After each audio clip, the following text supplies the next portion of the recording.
Profesori ambientalist Istazan Guri na është bashkuar në studio për të folur pikërisht për situatën e përmbytjeve në vend. Profesor, përshëndetje, kënaqësi t'ju kem.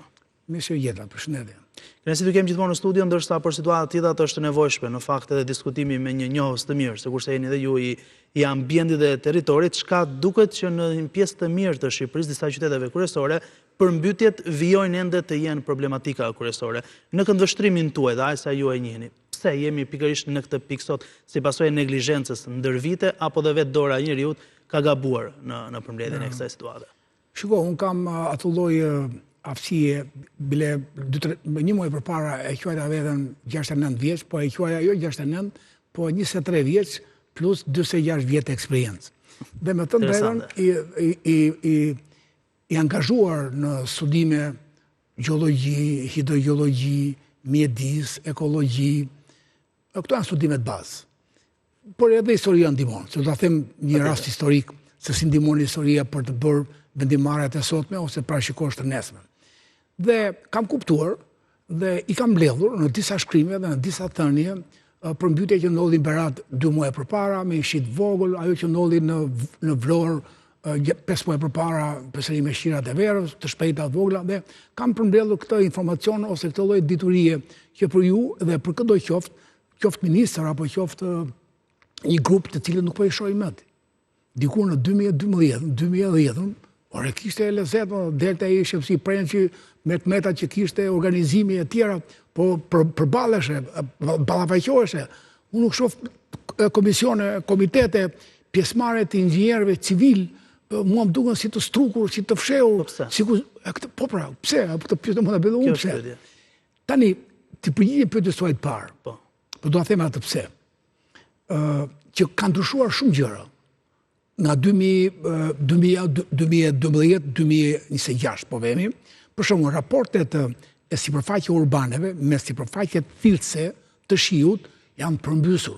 Nëse Durrësi ishte 10 km2, tani Durrësi është 44 fish km2. Që nëse Durrësi në anën lindore kishte një kënet, që kjo këneta, çka ka këneta, që filtron ujërat e shiut. E vetë ajo është i paluze. Këneta është paluze, e ngopur me ujë. Në momentin që ti ke ndërtuar, e ke kthyer në sipërfaqe pavimento, trotuare, që do të thotë që ky ujë tani nuk vetëm më ke këneta paluze që ta thithi ta mbaj këtë ujë, po shërben si një mbushet shumë shpejt, se këneta në tokë po të rrosh poshtë 10 cm, po të gërmosh ujë në kënet. Është këneta e dikurshme, që quhen paleo-këneta, paleo-marshe, boga e tjera. Dhe kjo tash sot me këtë pak shire, sikur e njohur, ajo mbushet. Në ana tjetër, gabimet që janë bërë në Durrës, po marr Durrësin, por deri diku janë edhe për Lezhën, po edhe për Shkodrën me ndryshime të vogla. Ti ke ndërtuar nga Qereti në drejtim të plazheve të Durrësit, ke ndërtuar linja vertikale, se kam thënë asnjë vend tjetër, i pari e di se ajo që e djalë për së mbari dhe unë nuk përtoj të vi. Për çfarë? Nuk vi për të duhur. Bile unë nga televizionet kam kështu akmarrje, kam çat quhet, kam lënë pa punë. Absolutisht, e vlerësoj. Po kam lënë pa punë më. Lënë pa punë që del ky në afleti. E para qytetarët nuk kuptojnë, thotë kush e di sa lek merr thotë, po di them to gjëra. Jo, nuk është ky rasti. Po nuk është. Jo, në asnjë rast, jo vetëm te ju. Dhe imagjino tani që të gjitha plazhet, më thash plazhet e Durrësit, mikroplazhet, kanë ndërtuar linja vertikale. Është gata më e madhe të ndërtosh ti linja vertikale me vijim bregore. Dhe duke ndërtuar një linjë vertikale ti, nga njëra anë deti mbush, nga ana tjetër gryen. Ndërton tjetri, ndërton me radhë, dhe i mbushet dhe i gryet. Pra, deti bën një presion shumë të madh, pra qyteti Durrësit është midis dy presioneve, një nga laguna e mbushur ish kënet, e mbushur me ndërtime, edhe një nga deti që vjen nga poshtë lart. Vazhdojmë, po në Durrës, që janë njëta gjëra. Në Durrës ke 2 hidrovorë. Njëri hidrovor i vjetri, bile mendohet që i vjetri nuk është në punë fare, se po të futet në punë i vjetri, e merr këtë Durrësi qarkullon ujin për 2 orë, dhe po të jetë në punë i vjetri. Dhe i vjetri tash i ka zënë rrugën një port i caktuar. Dhe i vjetri tash për ta marrë ujin mbrapa krave, për ta hedhur para vetes, detit është porti. Edhe porti nuk e lejon që të marri që ç'është uji i ardhur. Uji me plera. Se tu nuk është puna që kanalet janë të pastra si dikur, edhe ty, kur vjen ujë në përmbytje, tu të bie miliona ton plera që ke hedhur gjatë muajve. Fakti që janë jo të pastra e mbi ngarkon edhe dhe ai thotë që do më hedhësh mua ura të ndotë dhe nuk e lë ta hedhi në portin që po ndërtohet. Çka gabi. Me që doje një shkakti. Pastaj vjen porti i ri. Ka të dhëna që porti i ri është ndërtuar në disi nivel, do të ndërtuar më lart. Pra me gjithë se urat fryen tashmë, atëherë nuk e kap nivelin e pompës, uji i fryrë. Edhe pompa automatikisht nuk vjen të punë, sepse do të preket nga uji pompa që të punojë që ta marrë ujin nga brapa ta hedhë para ndet. Po tani kjo është gabim, profesor? Po kjo është gafë e madhe apo? Po si mund bëhet? Po kjo është e pabesueshme, po atëherë bashkë i bëjmë mirë. Jo lutje, s'është lutje kjo, ti bëjmë për këtë spakut. Ne na është mësuar goja spakun, po një prokuror i zakonshëm. Po në fakt kemi të drejtën që themi spak, se unë e kam provuar me prokurorin e përgjithshme, e kam provuar dhe në emër qytetarëve shqiptarë i kam quar 3 çështje, se si lumi naftës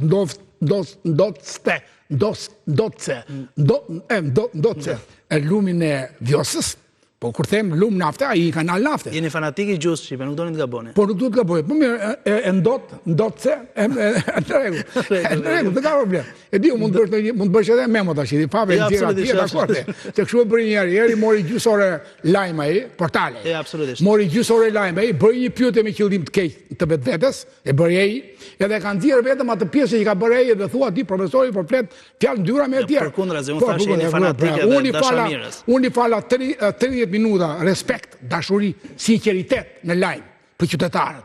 Ai me 1 sekonde bëri ai pyetje gabim. Për mua unë u përgjigja atij se e kapa në moment dhe ai tash nuk u mor me gjithë përgjigjen time si zotni, po u bën me pyetjen e vet që mua s'm la të flisja etj. Dhe atëre porti i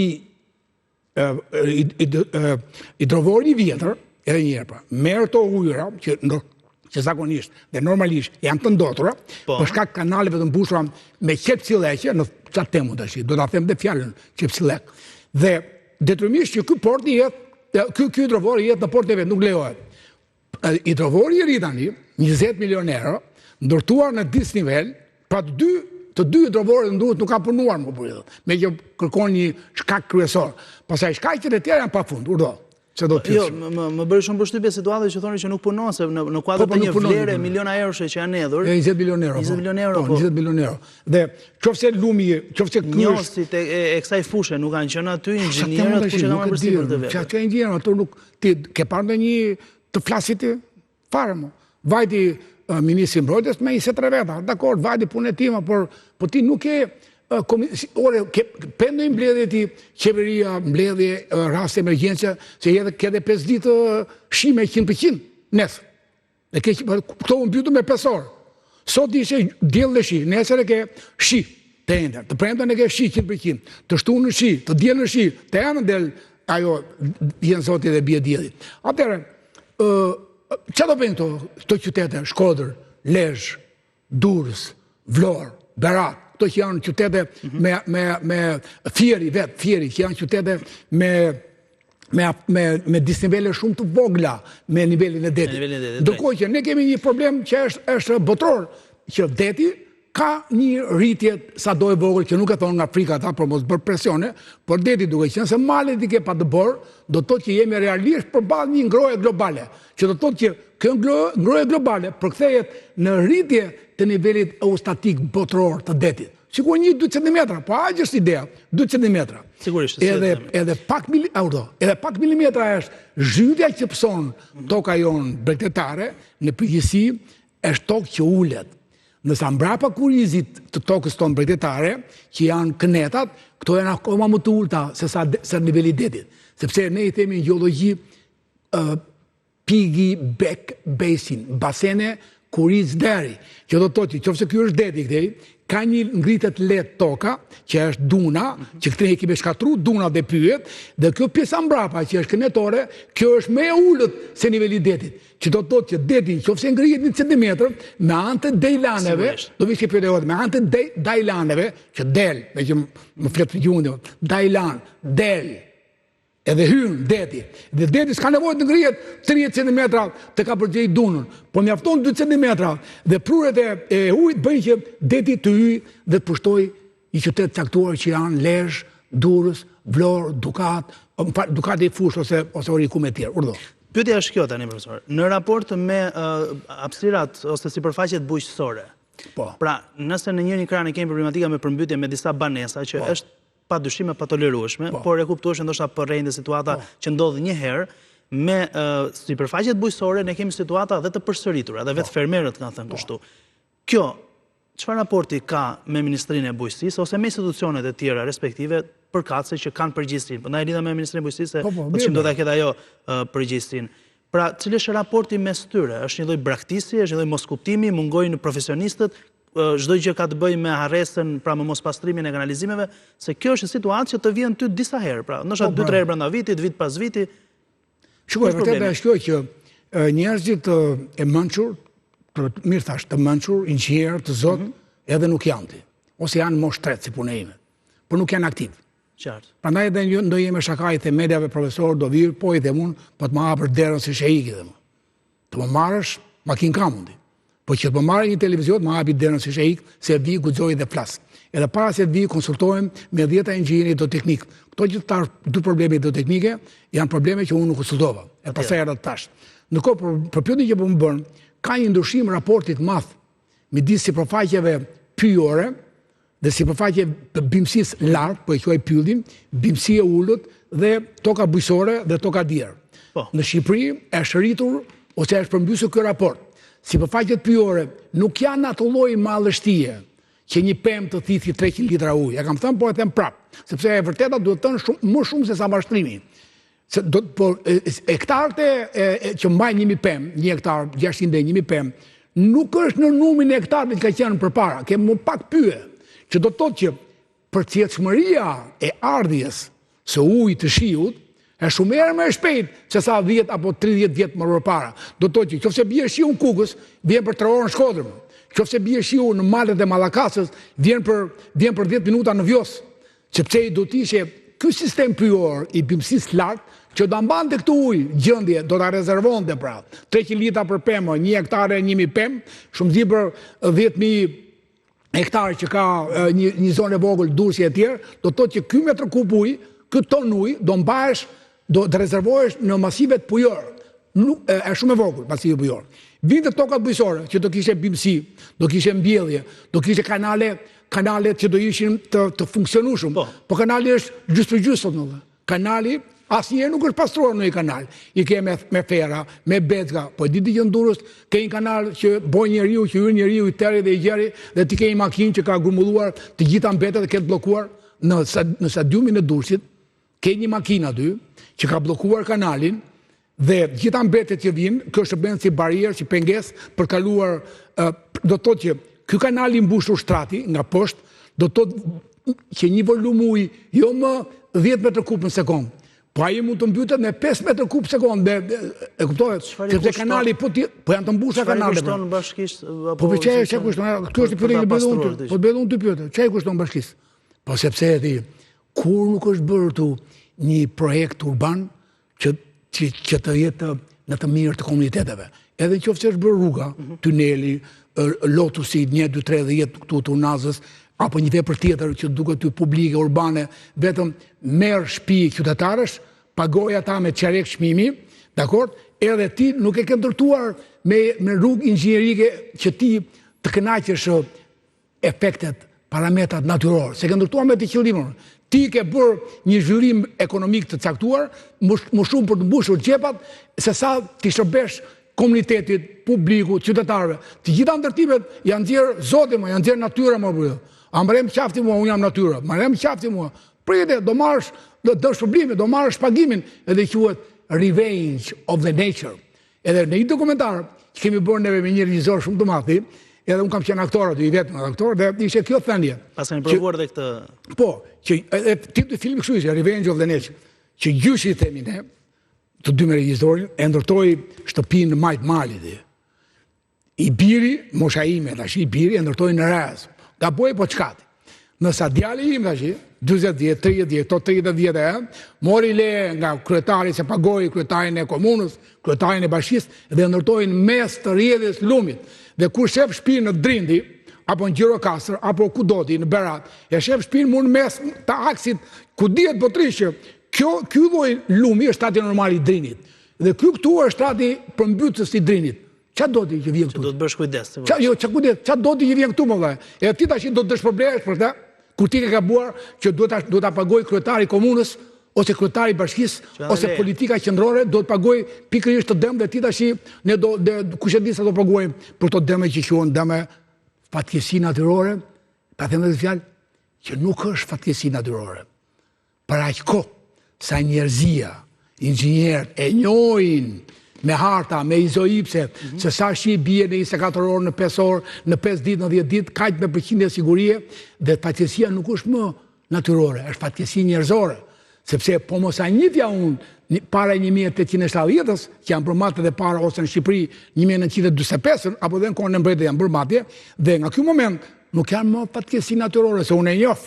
Dhe kur e njoh, ditë marr masa si inxhinier. Prandaj është inxhinieria që bën marrëdhëniet e natyrës me njeriu. Nësa këto fatkeqësi që ti qua natyrore, në mënyrë që të paguash, pastaj në mënyrë që të vjedhësh ti, duke paguar të tjerët, kjo është fatkeqësi njerëzore, ta baja ime, kryeministri bie fjala, ministri me që më bërë pyetje, i bujqësisë, ministri i mjedisit, kryetari i komunës, kryetari i bashkisë. Se natyra nuk t'i fal. Se natyra nuk fal, më. Natyra është bile do duron shumë natyra, ka duruar shumë bile. Profesor, një pyetje të fundit. Ju thatë që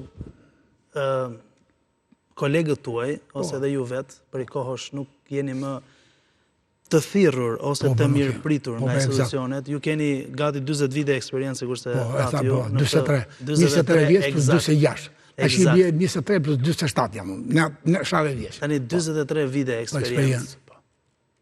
Vjen aty shumë t'ju pyes që si ndjeni kur nuk ju telefonojnë dhe nuk ju marrin një mendim, t'ju therrasin atje ku vërtet është problemi. Po më të drejtë, edhe falenderoj për pyetjen. Shiko, unë nuk kam ngelje me qefin. Unë jam mirë kur vendi është mirë. Shkon për te mbetjes qefi, se kam këtu, është pak më e thellë. Unë kam parimin e isa buletinit, unë jam mirë dhe, po vendi është keq. Edhe unë, që vike ju, apo kudo, që flas, sepse atë deu, tha Fatos Arabi, është dhimbje.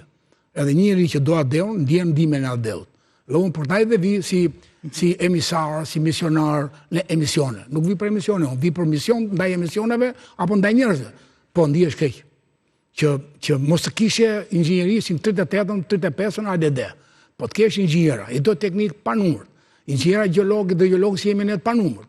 Një shërbim i gjeum fantastikër kolekte një inxhiniera në këtë shërbim. Është një shërbim gjeologjik, ku i malli George Bush i thotë sa të kem gjeologjin, thotë unë i marr gjitha masat dhe parashikoj të ardhmen e rrezikeve natyrore me anë të gjeologjisë, me anë të gjeologut. Dhe prandaj e kam gjeologun plan të parë. Po ti s'ka një kryetar komune, një drejtor drejtori, nuk ka një art të gjeorrezikave mbrapa kurrizit. Nuk konsultohet një që kemi në komiteti emergjencave, komiteti digave, janë të gjitha jashtë funksionit. Janë gjitha në një kryeministër që s'ka mbledhur kur, këto të paktën të 2-3 vjet që e di saktë, nuk kanë mbledhur kur një komitet digash. Një lloj presidence që ndodhi kjo që po ndodh, atë duhet bëj se siguri kombëtare. Kjo që mund diku nuk e dim si do rrjedhi për 3-4 ditë të tjera. Atëherë ai do ndihet presidenti vet. Po ky ministri është në Francë. Po mirë, ka zës ky ministër e liruam, ta lam zës ky ministër. Po bëjmë. Janë zhvilluar emergjencat civile, kanë zhvilluar takim në fakt me prefekturën, me kryetarët e bashkive. Po janë me qindra inxhinierë të vjetër që kanë inxhinierin e brenda plus eksperiencë. Pra janë me qindra që nuk i pyet njeri se do thosh ai është prej meshkull që nuk thuhet. Pra, në këto kushte unë jam i mërzitur që jo unë, por në nivelin e inxhinierëve kolegë që nuk pyeten, nuk thirren, nuk bëhen dhe nuk i merr dot mendimin. Kështu që është e rëndë kjo gjë. Faleminderit profesor. Do të shkëputim tani për një hapësirë të shkurtër publicitare, do të takojmë sërish së bashku në orën 19 me një temë shumë të rëndësishme diskutimi, ndërkohë do lënë shoqërinë në Frontline.